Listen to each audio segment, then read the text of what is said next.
In this video I'm going to give a rough demonstration of how you can create a track in a short amount of time. To begin with, I'm just changing the nodes so that we get a rough idea of the layout that you want to do.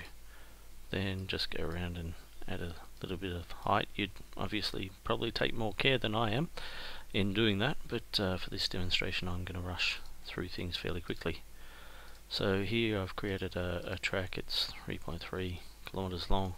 I've added terrain to the side there, and that's working rather well. It's rather bland.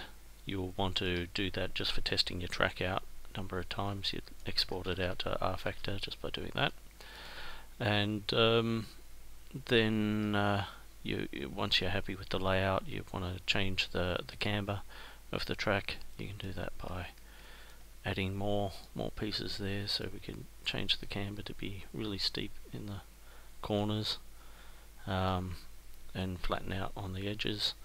Or alternatively you can add camber by modifying the cross section of the track. The cross section, if we just look at this for the moment, is this section along here, and at the moment I've only got one cross section in the track, so anything I do will affect everything. Now if I just go back to speed things up, what I do is just create rough terrain to begin with when testing, but turn it off until you've got your track sorted out. So we come back here and you'll notice these things move a lot faster now. And if I go back to here, we'll create a couple of more cross sections there. Tell it to set the material, go back to that middle one, tell it to set the material, and now when we modify this, set the shape. Now when we modify this, we're just modifying that cross section that fits in around about there. And so you can create bumps there, or with a bit more manual labor, a bit of love, you can create all sorts of interesting shapes. You may not want to do that, you may just want to keep it fairly plain and simple. The other thing you can do is add randomness to these points, so you can add a certain amount of randomness so that they bump up and down and side to side a bit more. You can also change the materials here so that we can change the type of road you are on. If I wanted to change it to here, for instance, I need to go back to the shape that changes the material, and there you have it. You can also pull these sections in and add another bit there, so you can have a number of different materials and physical properties all in the same road section. Sometimes it's good to actually have the middle bit as a road and use the outsides as dirt or grass.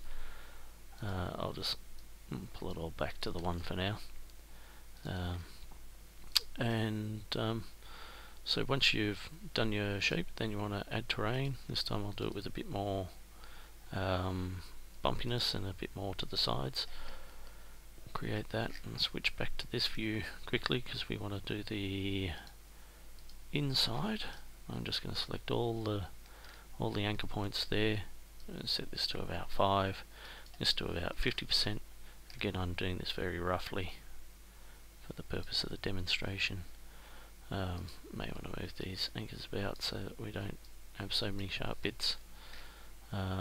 And then just grab all those again. Oops, didn't want those bits. And fill. And now we switch to this mode, we've got the inside there filled.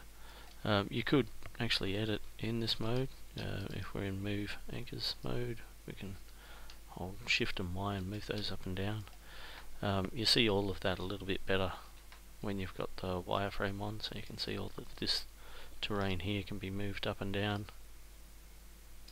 You can use these tools for doing more or less the same sort of job, but in a smooth way over large areas, and to flatten it as well.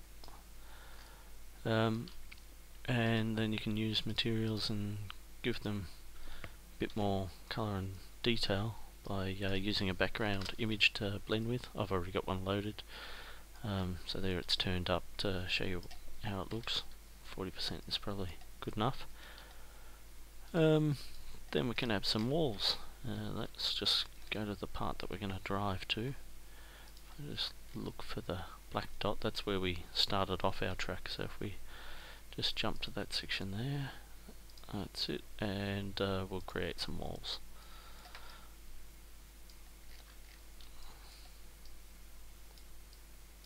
It's one wall, press escape, do another wall. You can change the types of walls that you create, or change the properties of an existing wall, and change the materials too, so that I'm going to change the inside of this wall, and let's just find Hayward's walls. Guardrail, you could change it to a guardrail, or stone wall. Stone walls look good. It's going to be rotated around to look good. There we go. So you can now move those stone walls about as much as you like, and you can change the shape of these walls. You could get rid of points. I've still got the other pieces set to concrete at the moment, so you can have different types of materials as you do with the walls here.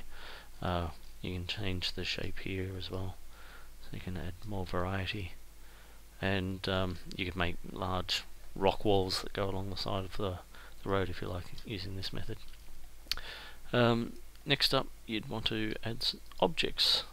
There's plenty of objects these days to choose from. You can just grab them and dump them there, or you can use some of the planting tools. If I look at the vegetation, we'll look at trees, large trees here, and we just do a circle of large trees. There it is. You can also, using this new tool, do for the edge of the road. If you think that's too much or too close to the road, you can change these values, so that's say 15 to 60 meters from the road, and let's do it for the whole track. And there we go, trees all around. Don't like that effect, just press delete, get rid of them, and create it just for the section that you want. There you go. The other thing to show off is the subjects, string objects that is, and these allow you to use the same objects that we're using here but in strings, and this is very useful for a number of things. You can create tire walls, or you can do ripple strips. Ripple strips are handy.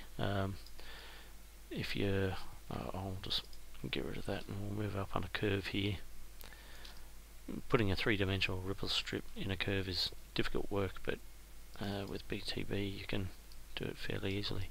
Just make sure these nodes are numerous enough and spaced well enough apart. Make it a curved one, and then align it to the road. And there you go, it's aligned. You may want to even these things up. It's a little bit skew if there. That's the way to do it. Once you've done, file, export, and away you go. We'll load that up. Cross the fingers and everything should work.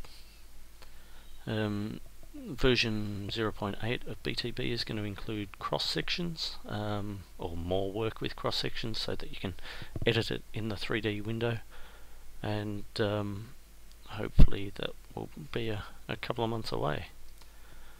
There we go.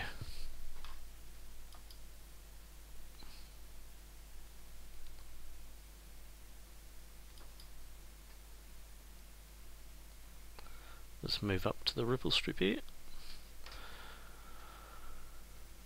So it's all fairly easy editing. Of course you want to take a little bit more time than the short amount of time I have here for demonstration, but thanks for watching.